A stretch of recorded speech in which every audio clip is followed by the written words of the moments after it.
y tenemos en esta tarde como tema la caída de David. La caída de David. Uno de los sucesos más tristes, más dolorosos y más dramáticos de la vida de David fue su caída. Actualmente estamos viviendo, no cabe duda, una época muy difícil en el liderazgo, donde no solamente políticamente, sino también eclesiásticamente o espiritualmente, las tentaciones han aumentado, porque las personas que suben a la cima o que alcanzan cierto nivel de influencia desde el ámbito espiritual o político o científico o en los deportes o como artistas, cualquier persona que sube está expuesta a mucho más tentaciones que las demás personas que se encuentran a la mitad de la montaña o abajo de la montaña. Por eso es tan importante las palabras de Santiago capítulo 4:1 que dice: los que desean liderazgo, buena obra desean, pero tenemos que acordarnos que serán juzgados con una vara mucho más grande. ¿Quién puede negar que actualmente las tentaciones están en cada esquina? Salimos al periférico y ya hay cartulinas, ya hay anuncios publicitarios en ropa interior, en jabones, en revistas, en cualquier cosa que tú leas, en la oficina del dentista, en la oficina de los abogados, en la televisión en la mañana ya hay telenovelas de índole ya sucio, inmoral. Los programas que nos hacían antes reír ya son vulgares, ya son programas donde ya se maneja solamente el sexo como una cosa chistosa, como una cosa, el divorcio también se maneja ya como una cosa que es normal, y todo este mundo que nos rodea nos quiere hacer parecer que es normal. Y esta es la trampa más grande en la que nosotros podamos caer, en la que, porque es normal en los demás, creamos que es normal en nuestra vida también. Y cuando creemos que porque todo mundo lo hace y porque ya está en la televisión y en el cine, nosotros también podemos actuar de la misma manera, es cuando caemos en la telaraña. Cuando somos picados por la araña porque no hemos recordado que Dios nos ha llamado a ser santos en toda nuestra manera de vivir. Sin embargo, también debemos recordar que las normas morales para vivir de un líder espiritual son mucho más elevadas que las de cualquier otra persona. La norma espiritual, no solamente estamos hablando de pastores o predicadores, sino de padres de familia. Si tú eres un padre de familia, Dios te va a juzgar a ti 50 veces más rápido y mucho más severo que a tu esposa y a tus hijos, por la cuestión que somos la cabeza y el sacerdote de nuestra casa. Al que mucho se le da, mucho también se le va a demandar. Así que cuando nosotros nos convertimos en padres y nos casamos, ni siquiera nos imaginamos la enorme responsabilidad que es ser padre de familia. La gran influencia que nosotros tenemos sobre la esposa y sobre los hijos es la que nos hace culpables delante de Dios. La gran influencia que un pastor tenga sobre su iglesia es lo que lo hace más culpable delante de los ojos de Dios. La gran influencia que tiene un gobernante, que tiene un político, que tiene un presidente en cualquier lado, en cualquier nación del mundo, es lo que lo hace más responsable a los ojos de Dios. Existen 3 áreas principales que pueden ser la causa de nuestra caída. Estoy hablando casi siempre de los varones y de los líderes. Y estas 3 áreas se pueden calificar como la dama, la lana y la fama. En otras palabras, las mujeres. La Biblia habla en el libro de Proverbios de 2 mujeres. Todo el libro de Proverbios fue escrito por un hombre que tuvo más de 1000 mujeres y tenía amantes y tenía concubinas, y aprendió la lección de su vida, y hasta el final de su vida se arrepintió. Cuando estuvo en el trono el rey Salomón, una sabiduría increíble, el hombre venía de todo el mundo a visitarlo, pero tantas mujeres, tanta paz, tanto confort, tantas comodidades lo arruinaron, y nadie lo puede juzgar como nadie va a poder juzgar a David tampoco, porque nosotros cualquiera hubiera hecho lo mismo. El que piensa que está firme, mire que no caiga. Entonces, en el libro de Proverbios se nos habla de la mujer extraña. Hay una mujer que Dios tiene para cada uno de nosotros, que es nuestra esposa, Y fuera de eso, las 2.1 billones de mujeres que existen, ninguna de ellas te pertenece, ni los 3 billones de hombres que no son tu esposo te pertenecen a ti. Cuando nos casamos, adiós Lupita, adiós Carmelita, adiós Panchita, adiós todas, ¿verdad? Ahora es mi esposa. Ya no voy a andar de coquetón ni de rabo verde con otras mujeres, porque estoy arruinando mi vida, arruinando mi matrimonio, arruinando la vida de mis hijos, arruinando la vida de mis amistades, de mi familia y de aquellos en los que puedo ejercer influencia. Esto es muy importante que nosotros recordemos. En segundo lugar, el dinero. Cuando una persona no está acostumbrada a manejar el dinero, a administrar el dinero, cuando es avara, este domingo antier hablé de eso, de las instrucciones para la ofrenda, cuando no sabemos cómo darle a Dios, comenzamos a guardar más de lo debido y comenzamos a perder la bendición sobre nuestras vacaciones, sobre nuestro carro, sobre nuestra casa, sobre nuestra comida, sobre todas las cosas que compramos. Porque Dios quiere que nosotros seamos fieles principalmente en el área del dinero. Y en la tercera área es el orgullo. El orgullo de tener algo, de creerte algo, de ser arrogante, de creer que porque tienes un título, porque tienes belleza, porque tienes un color de piel adecuado, o eres blanco, ojos azules, te creas superior a los demás, o porque tengas una charola, porque seas político, porque seas policía, uses con arbitrariedad tu autoridad, aprovechándote de las personas que están bajo tu influencia. Estas tres áreas, la Biblia dice, ten mucho cuidado, porque tus pecados te alcanzarán. Lo que nosotros sembramos, esto es lo que vamos a recoger. Una de las lecciones que vamos a aprender en esta noche, más importantes en este incidente de la caída de David, es el pecado encubierto. El pecado que nosotros cometamos y no lo confesemos.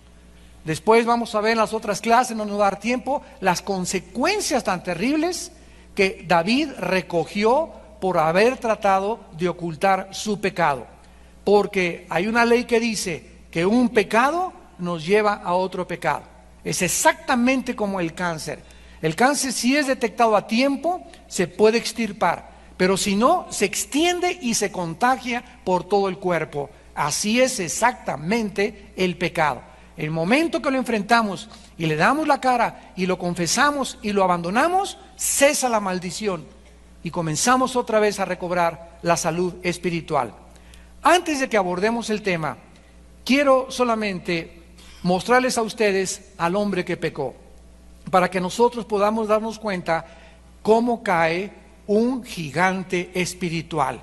El hombre que pecó fue un hombre llamado David, quien fue el rey de Israel, y antes de que fuera ungido, Samuel había profetizado al rey Saúl acerca de la clase de varón que Dios estaba buscando. Dice en 1 Samuel, capítulo 13, versículo 14, le dice Dios a Saúl: tu reino no será duradero.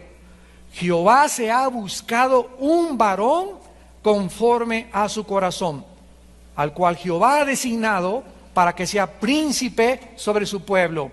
E inmediatamente en cualquier estudio de David, todos comienzan a preguntarse, ¿cómo pudo haber sido posible que la Biblia llame a David un varón conforme al corazón de Dios cuando cometió adulterio y además se volvió en un asesino? Ese no puede ser un varón conforme al corazón de Dios. Espérate a terminar la conferencia. En segundo lugar, cuando David fue ungido por Samuel, el Espíritu Santo vino inmediatamente sobre la vida de David.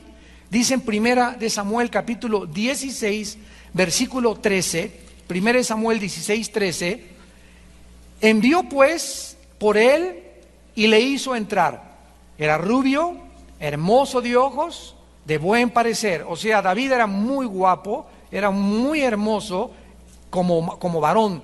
Y Jehová le dijo, levántate y úngelo, porque este es. Dice el versículo 13, Samuel tomó el cuerno del aceite, lo ungió, y desde aquel día en adelante el Espíritu de Jehová vino sobre David. Entonces David era un hombre sobre el cual el Espíritu Santo vino. No vino como viene sobre nosotros para habitar y hacer morada ya hasta que Él venga, hasta que Cristo venga. En el antiguo pacto, el Espíritu Santo venía sobre Sansón y Sansón tenía fuerzas y podía matar a un león. Se iba el Espíritu Santo de Sansón, Sansón era un hombre común y corriente que cualquiera le podría ganar a las fuercitas. Venía el Espíritu Santo sobre David y David comenzaba a escribir el Salmo 22. Dios mío, ¿por qué me has desamparado? Sobre mi ropa echaron suertes, me miran como toros de Basán. Y comienza David a escribir, bajo la inspiración del Espíritu Santo, la crucifixión y la muerte de Cristo en la cruz, 1000 años antes de que esto sucediera. Entonces David fue un hombre sobre el cual el Espíritu Santo vino como los grandes gigantes de Dios. En tercer lugar, en Primera de Reyes, capítulo 3, versículo 14, David es puesto como un ejemplo a su hijo Salomón. Dice Primera de Reyes 3, versículo 14. Y si anduvieres en mis caminos, guardando mis estatutos y mis mandamientos, como anduvo David tu padre, yo alargaré tus días. Aquí se le está hablando a Salomón y se le está diciendo, si tú guardas y sigues a Dios como tu padre lo hizo, alargaré tus días. Imagínense en este momento a Salomón levantándose y diciéndole, oye, un momentito, pero ¿cómo que mi padre guardó tus mandamientos y fue un adúltero? Y fue un asesino. ¿De qué me estás hablando? ¿Cómo que si mi padre guardó tus mandamientos? Espérense al final de la conferencia.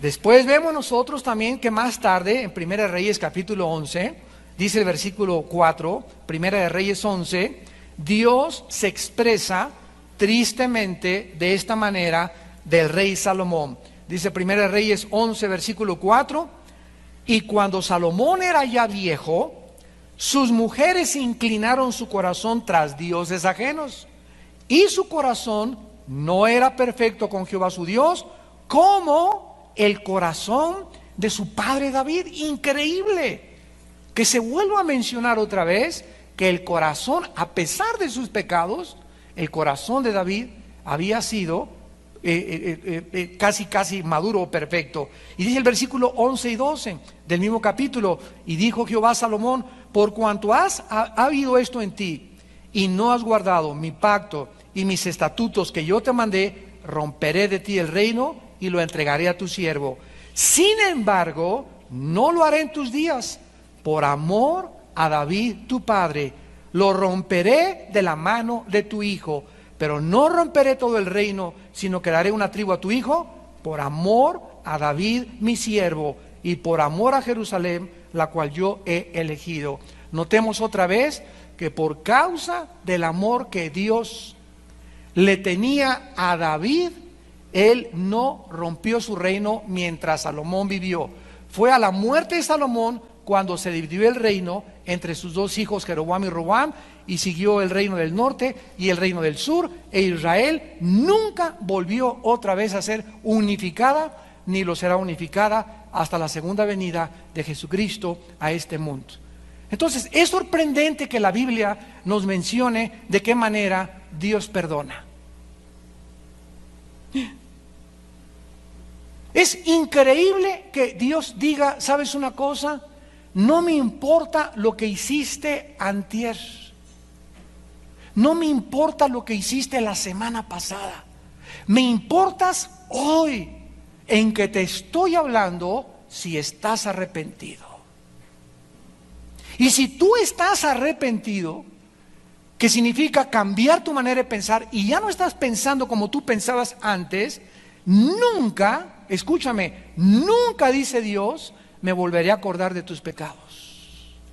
Pero esto es algo que nosotros no hemos acabado de entender, el perdón de Dios. Porque nosotros los cristianos, cuando alguien peca, no, ese hace un año era borracho, parrandero y jugador, y le ponemos un attach. Cuando un cristiano cae en el ejército de Dios, se le marca, y para la iglesia esa persona ya no sirve nunca en la vida. ¿Por qué? Porque cayó en pecados hace 2 o hace 3 años. Sin embargo, esto no es lo que nos muestra el carácter de Dios. Y tenemos que entender que al subir al nivel donde está Dios y comprender sus caminos que no son nuestros caminos y sus pensamientos que no son nuestros pensamientos, comenzamos nosotros a ser mucho más compasivos con la gente. Y tenemos más facilidad nosotros también de perdonar y no guardar rencor. Porque Dios no lo hace con tus pecados, ni lo hizo tampoco con mis pecados. David también es considerado en el libro de los Hechos, en el Nuevo Testamento, cuando el apóstol Pedro comienza a predicar, se le considera a David también un profeta de Dios. Dice Hechos 2, versículo 29, cuando Pedro se levantó en Pentecostés: varones hermanos, se os puede decir libremente del patriarca David, que murió y fue sepultado, y su sepulcro está con nosotros hasta el día de hoy. Pero siendo profeta, a ver, espérame tantito, ¿qué acaso en el Antiguo Testamento no había rey, profeta, y aparte había otras personas que eran los sacerdotes? ¿O podía alguien en el Antiguo Testamento tener los tres oficios? Sacerdote, rey y profeta. Nadie. La única persona en el Antiguo Testamento que ocupó los tres oficios y que fue rey, que fue profeta y que fue sacerdote, fue el rey David. Y David es uno de los tipos más grandes en el Antiguo Testamento de lo que el cristiano es en el Nuevo Testamento. Ahora el cristiano es profeta, es sacerdote y es rey también. Todos nosotros somos profetas, en el sentido que tenemos los oráculos de Dios, la palabra de Dios, y cuando alguien habla la palabra de Dios, eso es lo que se llama profetizar, anunciar lo que está escrito. Profetizar no es anunciar el futuro, eso es la evidencia, pero profetizar es anunciar la palabra de Dios. Si tú llegas y me das un versículo bíblico, Armando, anoche me dio Dios Jeremías 29:11 para ti. Y yo esa mañana he estado muy angustiado y he tenido muchos problemas, y vengo a Jeremías 29:11 y me dice Dios: mis pensamientos para ti son de prosperidad y de paz. En ese momento esa palabra fue profética a mi vida, porque en ese momento la necesitaba. ¿Me van entendiendo? Y todo esto nos demuestra que cuando David cayó había sido un grande gigante espiritual, y esto es algo que nosotros debemos recordar, para que en este momento el más famoso predicador que nos esté escuchando, el pastor más popular, el líder espiritual más fuerte que pueda haber ahorita en nuestros días, debería temblar ante este pensamiento: ¿cómo caen también los grandes hombres de Dios? En el libro de Proverbios, capítulo 7, versículo 21 en adelante, dice el rey Salomón, Proverbios 7, versículo 21 en adelante: lo rindió con la suavidad de sus muchas palabras, le obligó con la salamería de sus labios, y al punto se marchó tras ella porque traía el ombligo de fuera. En esta noche y en esta tarde muchas mujeres van a aprender también una grande lección. Cuando David vio a Betsabé bañándose desnuda, ¿por qué lo estaba haciendo? Enfrente de sus aposentos, donde ella sabía que el rey salía a pasear en la tarde. Entonces no estamos diciendo, ¿verdad?, ni se va a justificar a David de ninguna manera, pero la Biblia lo explica claramente en la primera carta de Timoteo capítulo 2, que las mujeres se vistan pudorosamente. Porque la mujer debe ser una influencia para el hombre, es la ayuda idónea para él, no es tropiezo para él.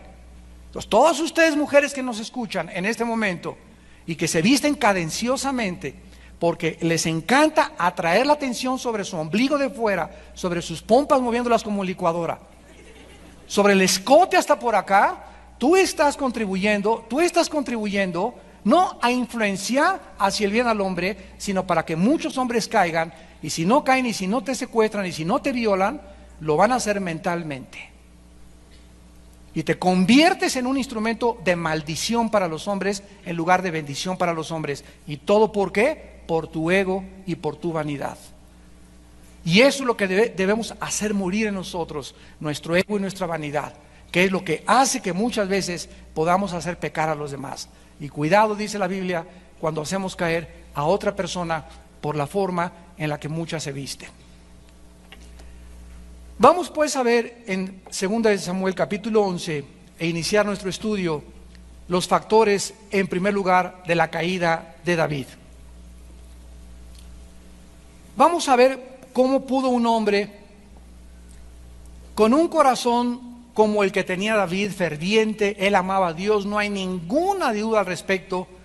Todos los que nos han acompañado estudiando 1 Samuel, tenemos todo grabado, 1 Samuel, y hemos visto toda la vida de David. ¿Quién puede dudar que ese muchacho que a los 17 años se enfrenta con Goliat, ese muchacho que tenía la corona enfrente y que la desprecia, ese muchacho que fue perseguido durante 7 años y hasta los 30 Dios le entrega el reinado y el gobierno y lo forja Dios y lo entrena? ¿Quién podría imaginarse que este muchacho, con este corazón y con lo noble que era David, cuántas veces no perdonó al rey Saúl?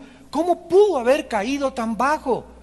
Veamos a continuación los factores que comenzaron a contribuir en esta tragedia. Y recordemos también nosotros que no importa lo cerca que podamos creer que estamos de Dios, no importa el nivel espiritual que creamos que hemos alcanzado, el que piense que está firme, mire que no caiga. ¿Qué nos está diciendo esto? Dios, que diario tenemos que cuidarnos. Hermano, ayer hablé en lenguas. Hermano, se me apareció el ángel Gabriel ayer.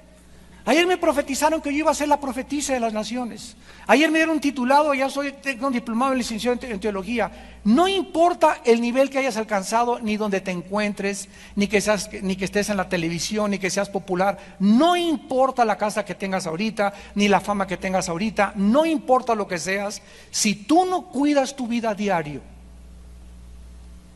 y crees que hay vacaciones y estamos en un campo de guerra infiltrado por el enemigo que es el mundo, y descuidas tu vida 2 o 3 días, te vas a estar esos 2 o 3 días en Acapulco o en Cancún o en Las Vegas o en donde tú estés o en el viaje que tuviste en el hotel, en cualquier lado te salta la liebre.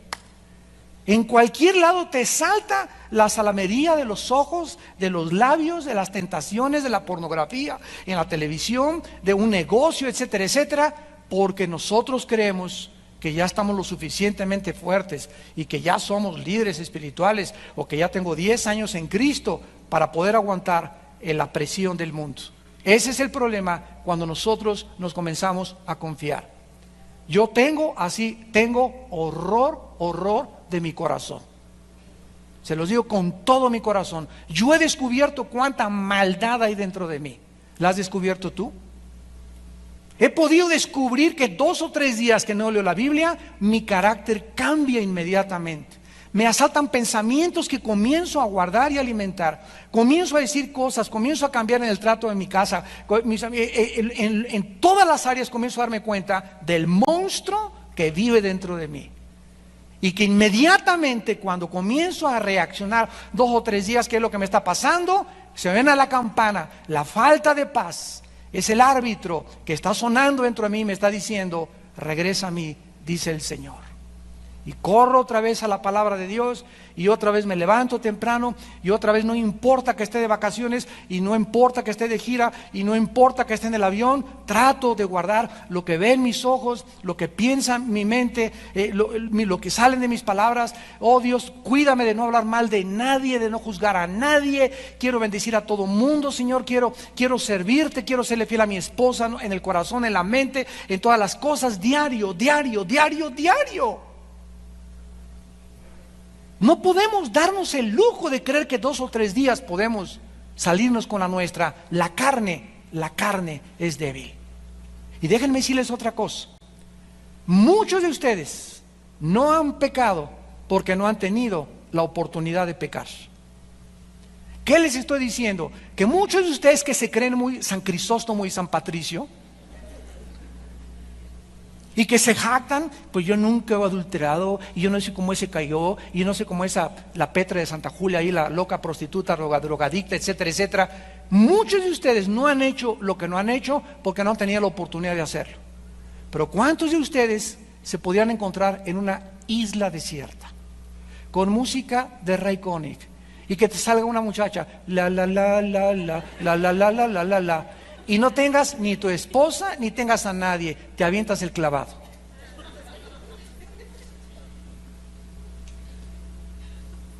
Eso es lo que tenemos que pensar, que muchas veces no lo hemos hecho porque no hemos tenido la oportunidad de hacerlo.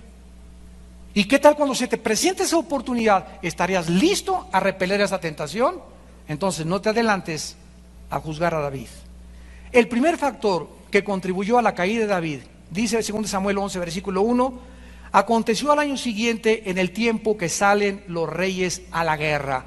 Esto es importante, en el tiempo que salen los reyes a la guerra, David envió a Jehová con él a sus siervos y a todo Israel, y destruyeron a los amonitas y sitiaron a Rabá, pero David se quedó en Jerusalén.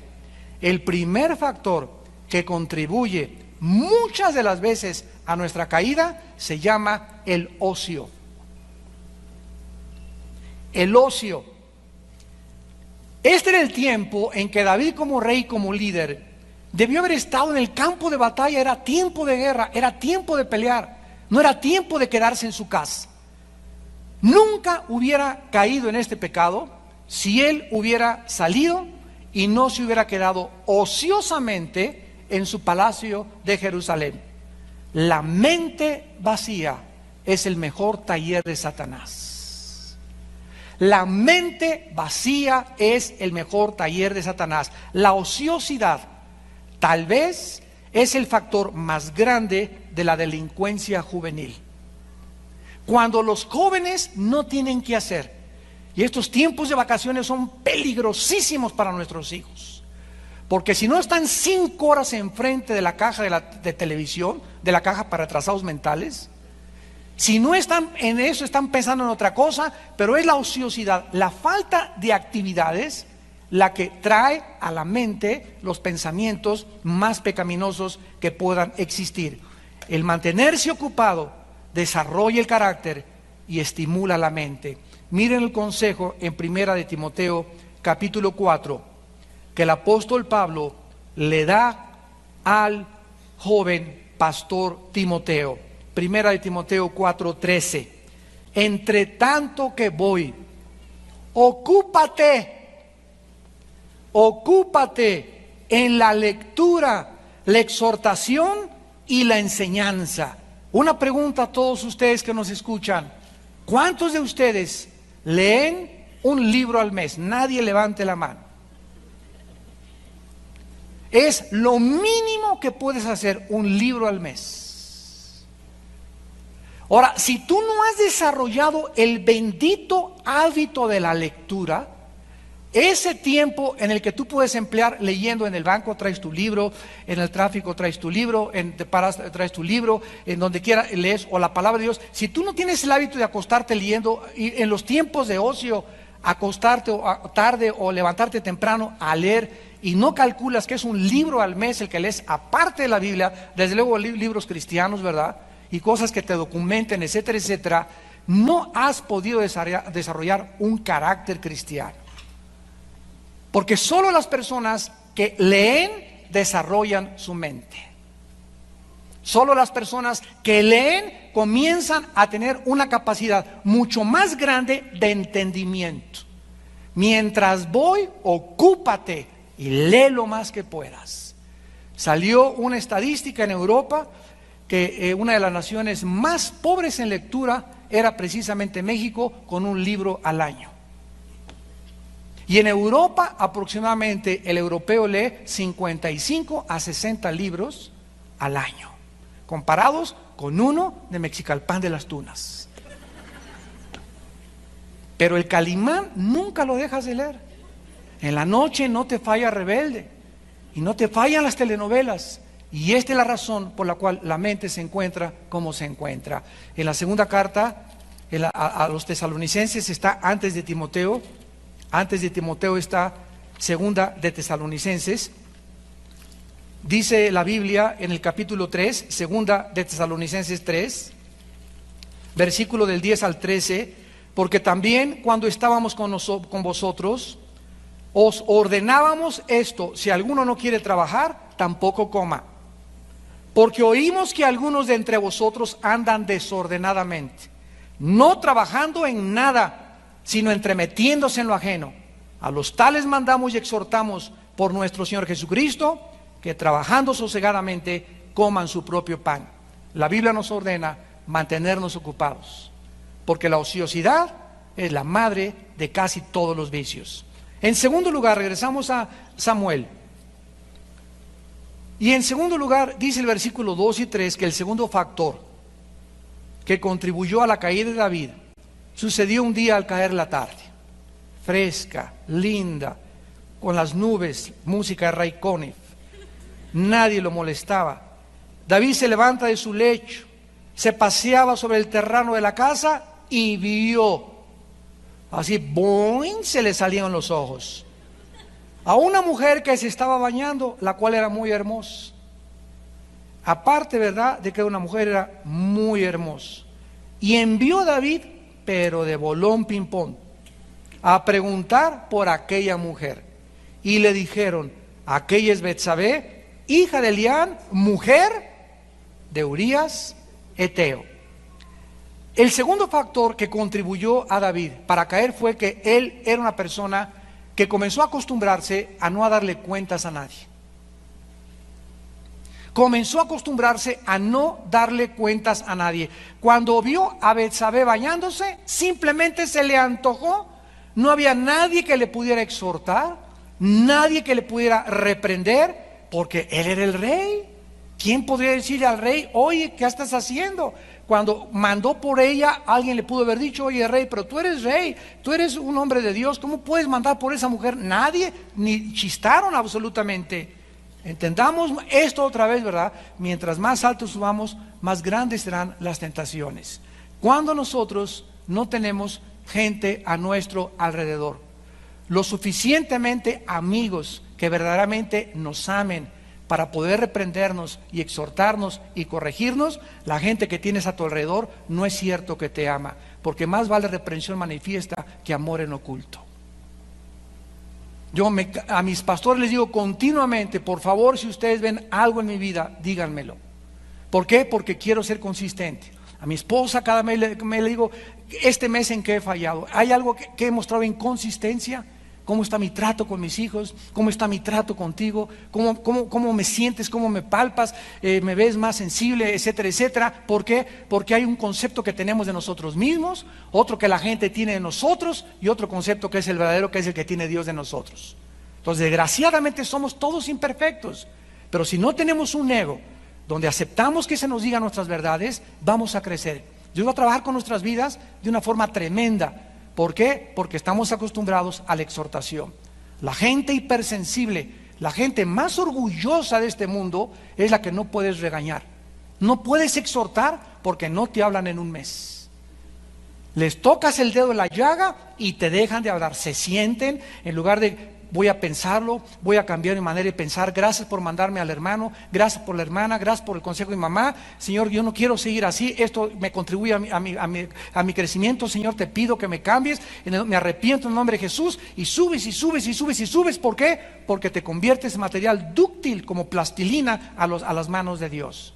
Recibamos, dice en Santiago, la palabra con mansedumbre. Seamos mansos para ser reprendidos por los demás. Pero la gente que no tiene este tipo de cuidado cae.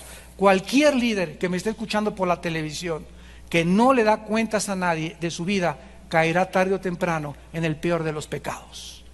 Cuán importante es que todos nosotros como líderes tengamos hombres maduros que nos amen para poder corregirnos, porque ¿quién es suficiente? ¿Quién es perfecto? ¿Quién puede decir: ya no necesito que me diga nada? ¿Quién puede decir: he llegado a un momento donde no necesito consejo? En ese momento te conviertes en Dios. En el Salmo 19, el rey David escribió después de su caída estas palabras. Salmo 19, versículos del 12 al 13. Y dice David, con una pregunta: ¿quién podrá entender sus propios errores? ¿Quién contesta esa pregunta aquí en esta tarde? ¿Quién podrá entender sus propios errores? ¿Cuál es la respuesta? Nadie. Esa es la respuesta. ¿Quién podrá entender sus propios errores? Nadie. Entonces, partiendo de esta premisa, dice David: líbrame de los que me son ocultos. Porque podemos tener muchos errores, ¿verdad? Que se ven, pero los que están en el corazón de entre nosotros, que realmente lo único que los puede conocer nuestra esposa o a la gente íntima o nuestros hijos, esos son los que la gente no ve. A la iglesia todos llegan con cara de Santa Rita de Casia, con cara de San Patricio, con todos una buena de mustios. Pero realmente, ¿verdad? ¿Quién puede conocer esos errores? Nadie. Y le pide Dios a David: líbrame de los que no conozco, Señor.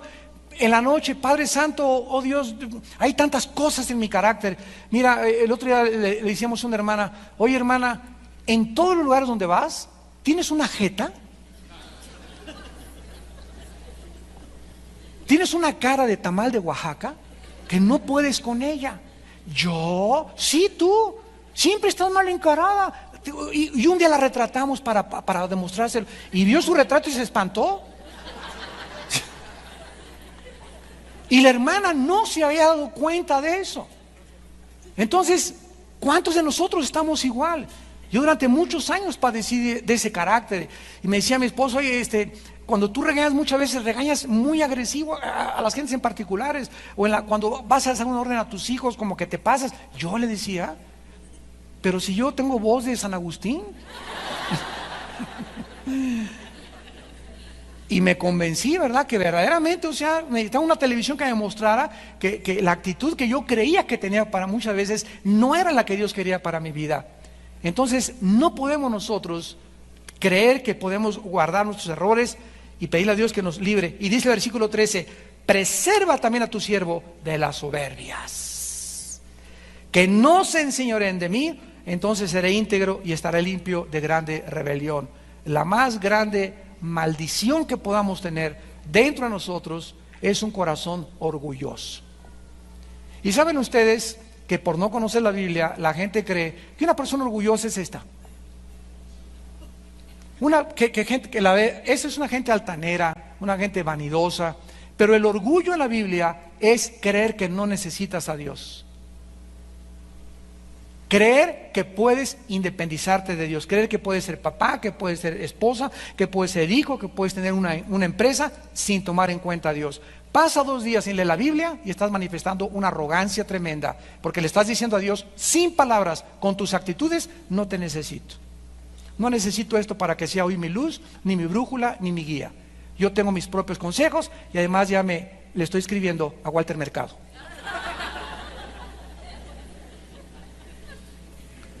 En tercer lugar, dice 2 Samuel 11, en tercer lugar,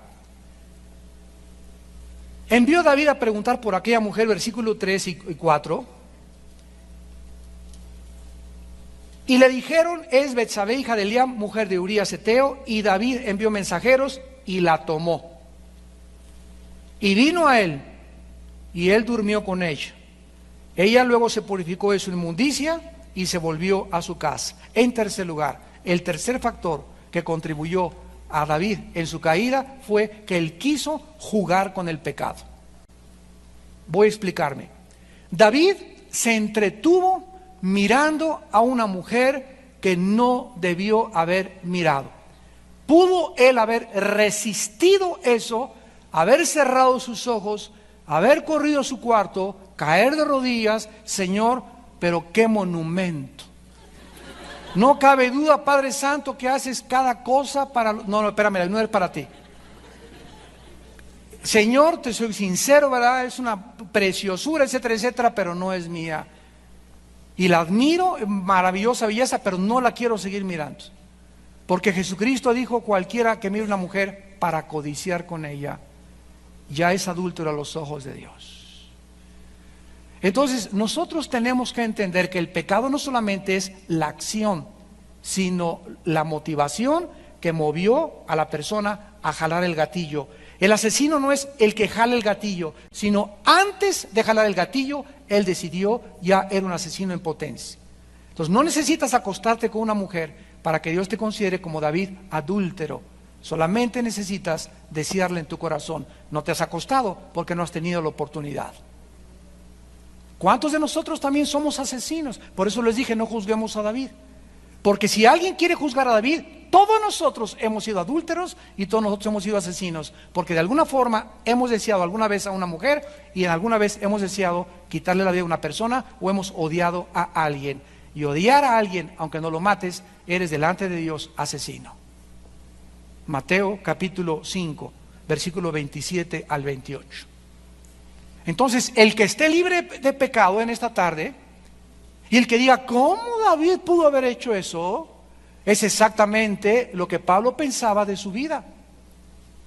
Pablo lo perdonó Dios, el gran apóstol de Dios que mataba cristianos, que los arrastraba y los torturaba.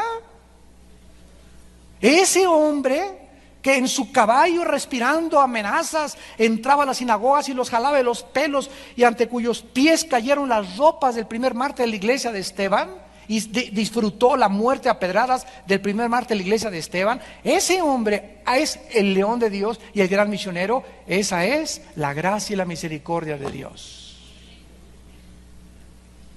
¿Quién de nosotros puede ahora decir, cómo puede Dios considerar a David un hombre conforme a su corazón? Dios consideró a David un hombre conforme a su corazón porque fue la única vez en su vida que David cometió adulterio. Él tuvo otras mujeres, pero tenía prohibido meterse con mujeres casadas. Y de ahí en adelante veamos las consecuencias tan terribles que él sufrió por sus pecados. Que a nadie le hubiera gustado meterse en sus zapatos del precio tan alto que él pagó. Y a pesar de que le cayó el techo encima y la cosecha tan amarga que vamos a ver pronto, tal vez la semana que entra, de lo que él recogió, tal vez eso nos muestre aún más que no se amargó y dijo, recibo el castigo, cachetéame Señor, he pecado contra ti, purifícame, lávame con tu sangre, con tu hisopo. Pero se levantó, se subió al caballo y continuó cabalgando. Y su adulterio y su asesinato, Dios nunca volvió a acordarse de él. Y en las páginas de su libro, el capítulo de su adulterio está borrado. El capítulo donde Dios lo perdona es lo que cuenta para el día futuro. ¿Cuán grande es el Señor? Dice los salmos, Señor, si tú miraras al pecado, ¿quién podría mantenerse en pie? Mas en ti hay perdón para que seas reverenciado. ¿Quién se puede atrever entonces a levantar un dedo y a decir, cuando 3 dedos me están apuntando a mí? Yo apunto 1 y 3 me apuntan a mí. Tienes que recordar siempre cuando señales a alguien, porque no eres mejor de nadie, ni yo tampoco. Si somos algo y no hemos caído muchas veces todavía, es por la gracia y misericordia de Dios. Pero no te creas que eres mejor que los demás, porque dice en Gálatas 6 que cuando alguien caiga, con un espíritu de mansedumbre y humildad, nos acerquemos a él y lo exhortamos, acordándonos que nosotros también podemos caer en el mismo pecado. Ahora que cayó un gran líder en Estados Unidos hace poco, que descubrieron que era homosexual.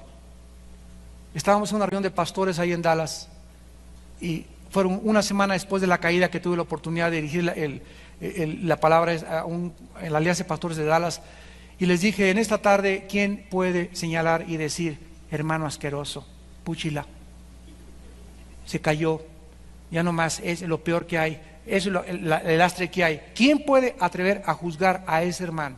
Ese hermano ahora se está levantando, la esposa se quedó con él y está marcado, su ministerio lo acabó, claro, su iglesia también ya no está en su iglesia, se fue a otro estado a vivir, pero cuando estemos en el cielo lo más posible que lo veamos ahí arriba. ¿Y quién se va a atrever a decirle, tú pecaste más que yo?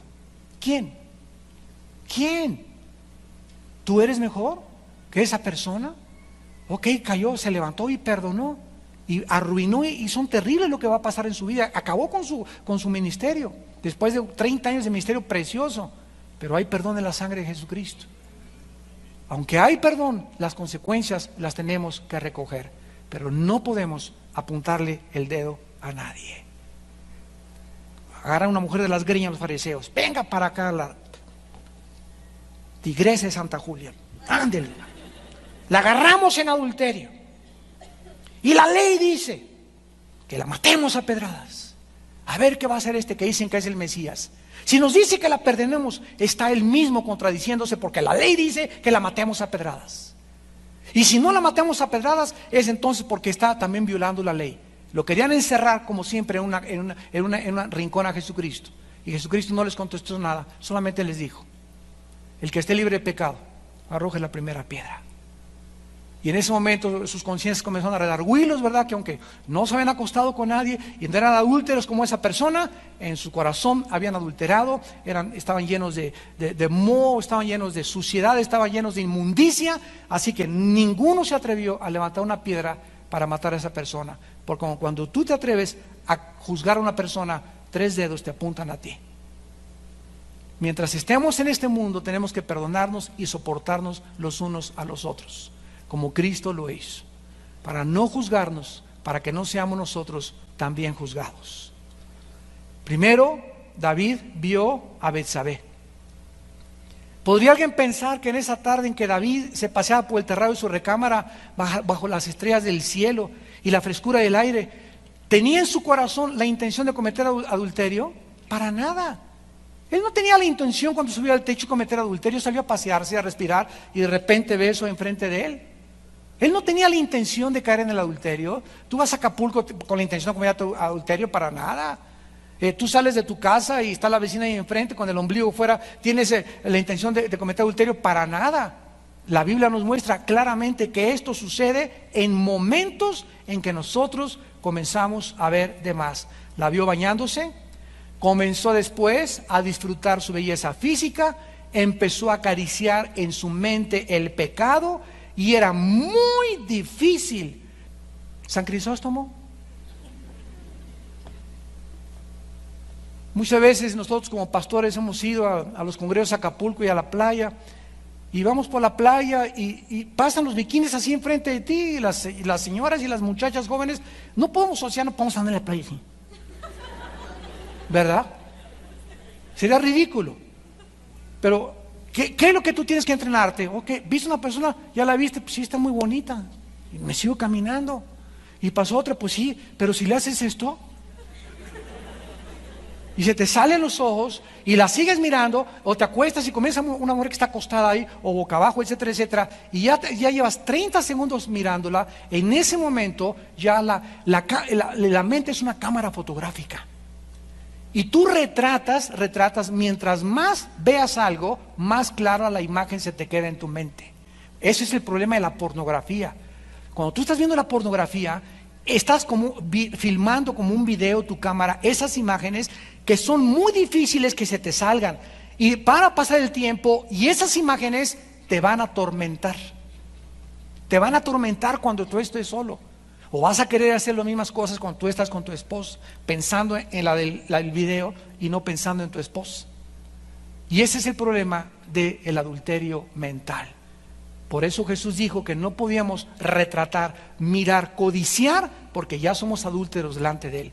Tenemos que aprender a disciplinar nuestra carne y a no mirar 2 veces. Llegas a un consultorio y ves la revista ahí, ya sale ahí en bikini, que un cuerpazo tremendo esa mujer, le paso la hoja, qué bonita mujer, y ya, pero no me quedo ahí viéndola. Y te descubres con el tiempo que sí puedes, sí se puede, sí se puede. No solamente en el fútbol, sí se puede espiritualmente. Pero tenemos que probar la capacidad que Dios nos ha dado para vencer las tentaciones. Y en ese momento, ¿verdad? Y era muy difícil que David se apartara. La deseó y me mandó por ella, y ya en ese momento la pasión estaba dentro de él. No le importó que estuviera casada, ordenó que se la trajeran sin importarle las consecuencias. Santiago en el capítulo 1 nos describe el mecanismo del pecado. Dice Santiago capítulo 1, versículo 13 al 15. Cuando alguno es tentado, no diga que es tentado de parte de Dios, porque Dios no puede ser tentado por el mal, ni Él tienta a nadie, sino que cada uno es tentado cuando de su propia concupiscencia es atraído. Vean ustedes, primero vemos algo, nos atrae, y eso que estamos viendo nos acaba seduciendo. Nos acaba seduciendo. Esta es la razón por la cual las mujeres, sobre todo las que están casadas, no les ganan así a los hombres. Había una iglesia en Argentina, hace muchos años me encontró un hermano muy famoso, predicador de Argentina, que durante el seminario bíblico en Argentina les enseñaban a las mujeres que nunca vieran a ningún hombre como ven a su marido. que se acostumbraran a no echarle los perros a nadie. No le estoy echando los perros, le estás haciendo así. Y los hombres cuando vemos una mujer, ¿verdad?, que nos comienza a hacer así, somos más vanidosos que ustedes y creemos que ya le estoy gustando. Y la pobre mujer, a lo mejor no tiene esa intención, pero ella no sabe cómo es el corazón de perverso. Por eso es tan importante, ¿verdad?, que una mujer y un hombre guapo, ¿qué tal, cómo estás? Y punto. Y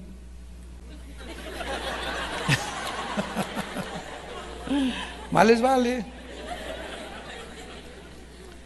Así es como opera el pecado, dice la Biblia. Cada uno, cuando de su propia concupiscencia es atraído y seducido, entonces la concupiscencia, después que ha concebido, vean que es como un embarazo, da a luz el pecado, y el pecado, siendo consumado, da a luz la muerte. O sea, no es hasta que nace el bebé cuando realmente el bebé existe, sino en el momento de la concepción. Así Dios dice, no es el momento cuando cometes el adulterio que eres adúltero, es el momento en el que concebiste ya que eres ser adúltero. Nadie cae en el adulterio de la noche a la mañana. Escúchenme muy bien, nadie. Antes de que tú cayeras en el adulterio, tú ya estabas preparada psicológicamente para hacer eso que tú estás haciendo. Y tal vez 3 días antes viste pornografía, hace 4 años que sales con esa persona, tienes 15 días permitiéndole a tu novio que te acaricie de más, están abusando de besos y de besos de lengua, etcétera, etcétera, de tripa y de todo. Entonces es normal, ¿verdad?, que lo único que falta es que estén solos nada más, que te invite a su casa, que no estén los papás, para que en una hora, ¿verdad?, después te comience a crecer la pancita. Las muchachas que me escuchen, que están escuchando, por favor, escuchen la voz del Señor. No vas a caer si tú no juegas con el pecado, pero si juegas con el pecado, te vas a quemar. Miren lo que dice Proverbios capítulo 6, en el Antiguo Testamento. Proverbios capítulo 6, versículo 26 en adelante. Proverbios 6, 26 en adelante. Porque a causa de la mujer ramera, el hombre es reducido a un bocado de pan, y la mujer caza la preciosa alma del varón. ¿Qué son esas mujeres con el ombligo de fuera caminando así? ¿Que andan de cacería? ¿Andan de cacería? No es cierto. ¿Qué andan cazando? Hombres. ¿Y qué es lo que andan buscando? Los andan cazando que las vean y que te sigan y que te aborden por tu cuerpo, y que lo único que los hombres busquen en tu vida, cuando se acercan a ti, sea tu cuerpo, tocar tu cuerpo, hacerte tu novia, porque se enamoraron de tu cuerpo y no del espíritu afable y apacible que hay dentro de ti. Entonces, si quieres tener un nido de abejorros detrás de ti zumbando, vístete así, de esa manera, y claro que la gente que se acerca a ti te va a buscar por tu cuerpo. Qué triste es que estés buscando que por tu cuerpo se acerquen a ti y no por los valores espirituales que Dios te ha dado. ¿Tomará el hombre fuego en su seno sin que sus vestidos ardan? ¿Andará el hombre sobre brasas sin que sus pies se quemen? ¿Qué contestas a estas preguntas? No, ¿verdad? Entonces juegue y juegue con fuego, te vas a quemar. Así es el que se llega a la mujer de su prójimo. No quedará impune ninguno que la tocare. No tiene un poco el ladrón si hurta, para saciar su apetito cuando tiene hambre, pero si es sorprendido, pagará 7 veces, entregará todo el haber de su casa. Mas el que comete adulterio es falto de entendimiento, corrompe su alma el que tal hace.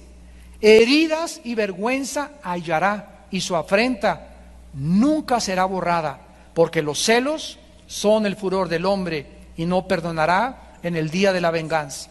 No aceptará ningún rescate, ni querrá perdonar, aunque multiplique los dones. El que comete adulterio no entiende las consecuencias que va a venir a su vida. El que comete adulterio, la palabra corromper en el hebreo es comenzar a desintegrarte moralmente. Vas a comenzar como algo como un cáncer dentro de tu vida, sin que te des cuenta, que va a comenzar a destruirte, y vas a tener eso que tú querías, y vas a tener a tu Betsabé, y te vas a acostar con ella, y mi esposa ya está gorda, o ya no vale la pena, y adiós hijos, y adiós trabajo, y adiós todo, y me voy a Cancún con ella, pero tú no sabes que no te va a durar más que un corto tiempo. Dice en Job, el gozo del impío es muy corto, y tu pecado, dice Números 32, te alcanzará. Y cuando el pecado te alcance, te darás cuenta que por 45 minutos de gozo, de placer, de pasión y de que no mediste las consecuencias, has arrastrado sobre tu vida años y años que te esperan de infortunio, de terribles consecuencias y de amargos dolores. El que comete adulterio es falto de entendimiento. Dice en Hebreos capítulo 13, honroso sea el matrimonio sin mancilla, mas los adúlteros y a los fornicarios Dios los juzgará. En el libro de Colosenses, en el Nuevo Testamento capítulo 3, el apóstol Pablo escribe estas palabras de advertencia. Colosenses 3, versículo 5, hagan morir lo terrenal en ustedes: fornicación, impureza, pasiones desordenadas, malos deseos y avaricia, que es idolatría, cosas por las cuales la ira de Dios viene. ¿Le crees a Dios? ¿Hay alguien que quiera hacer enojar a Dios? La Biblia dice, el que quiera hacer enojar a Dios, de veras, si lo quieres al creador del universo, hacerlo enojar, comete inmoralidad. Y la razón por la cual es tan profundo el odio de Dios y la ira de Dios, y la forma tan dramática en que castiga a Dios o disciplina a Dios a las personas que han caído en la inmoralidad, es por el inmenso amor eterno que Dios tiene a nosotros. Porque sabe que la inmoralidad es el veneno más grande y el que más rápido destruye nuestro carácter. Es lo que te impide y abortará la misión que Dios tiene para tu vida. El que comete adulterio es falto de entendimiento. Y para terminar, el cuarto factor de David fue que olvidó a su enemigo interior. David se olvidó del peor enemigo que tenemos, que está dentro de nosotros. Nuestra antigua naturaleza es muy traicionera, por lo que no podemos darnos el lujo de confiar en nuestra carne nunca. Y si no, tómate 3 tequilas. O acábate media botella de Smirnoff o de whisky. Y cuando comienzas a ponerte pachecón, lo primero que descubres es que comienzas a vagar con tus ojos. Y comienzas a descubrir que abres la jaula al monstruo que traemos dentro. Y harás cosas de las cuales después te vas a arrepentir. Ahí te das cuenta verdaderamente cuán grande es el monstruo que traemos dentro. O cuando te drogas, inmediatamente comienzas a perder tu sentido, el pecado ofusca la razón, ciega el entendimiento, te niebla totalmente el discernimiento, nos roba la capacidad de poder distinguir entre el bien y entre el mal, y comenzamos a hundirnos en un mar profundo, como si alguien nos hubiera atado una piedra a nuestros pies, y queremos nadar y no podemos nadar. Sentimos que el agua nos comienza a ahogar. Este es el problema cuando nosotros no hacemos caso de las razones de Dios. En Filipenses 3:3 el apóstol Pablo dijo, nosotros no somos de los que confiamos en la carne.